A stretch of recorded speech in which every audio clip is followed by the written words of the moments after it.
আসসালামু আলাইকুম। কেমন আছেন সবাই? আলহামদুলিল্লাহ আমি অনেক ভালো আছি।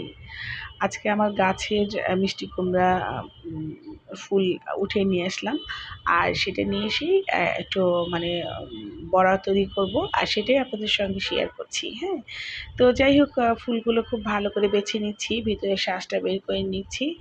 আর এগুলা বাছা হয়ে গেলে আমি ভালো করে আবার ধুয়ে নিচ্ছি। ট্যাপের নিচে দিয়ে খুব ভালো করে ধুয়ে নিচ্ছি। কারণ ভিতরে ছোট, ছোট পোকা থাকে, পিঁপড়া থাকে।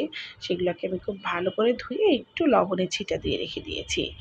আর এইদিকে ব্যাটারটা তৈরি করছি। একটা ডিম দিয়েছি, 1/2 টেবিল চামচ কর্নফ্লাওয়ার। আর এর ভিতরে আদা, জিরা, পেঁয়াজ, রসুন, হলুদের গুঁড়া, মরিচের গুঁড়া, লবণ, হ্যাঁ? খুব কম পরিমাণে করে একটু দিয়ে একটু ব্যাটার তৈরি করে রেখেছি। আর ফ্রাই প্যানে বেশ খানিকটা তেল দিয়ে দিলাম। দিয়ে এখন ব্যাটারে ফুলগুলো ডুবিয়ে ভালো করে একটু ভেজে নিচ্ছি। ব্যাস আমার কিন্তু রেসিপি দেওয়া শেষ। তো এখন একটু কথা বলি। সবচেয়ে মজার ব্যাপার যে এখন বাজারে কিন্তু ৳৫০ আটি করে এই ফুলগুলো বিক্রি হচ্ছে, হ্যাঁ?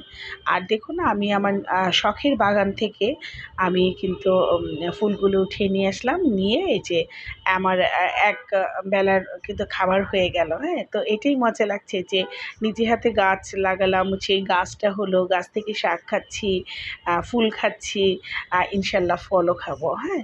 রিজিকে থাকলে। তো যাই হোক আমার ভাজাটা কিন্তু কমপ্লিট হয়ে যাচ্ছে।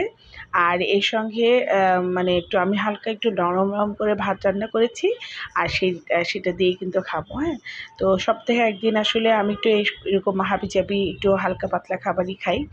আম তো আজকেও করেছি। আমার বাচ্চারাও পছন্দ করে। তারাও খুব মজা করে খায়।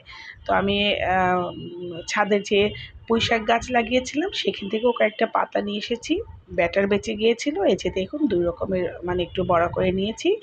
আর এই যে একদম নরম করে ভাত রান্না করেছি, একটা ডিম সিদ্ধ নিয়েছি, পাতে একটু ঘি দিয়েছি। ব্যাস এটাই কিন্তু আজকে আমার দুপুরে খাওয়া হয়ে গেছে। তো আমার ভিডিওটা যদি আপনাদের ভালো লেগে থাকে অবশ্যই লাইক, কমেন্ট, শেয়ার করবেন। আর আমার জন্য বেশি, বেশি দোয়া করবেন। আল্লাহ হাফেজ।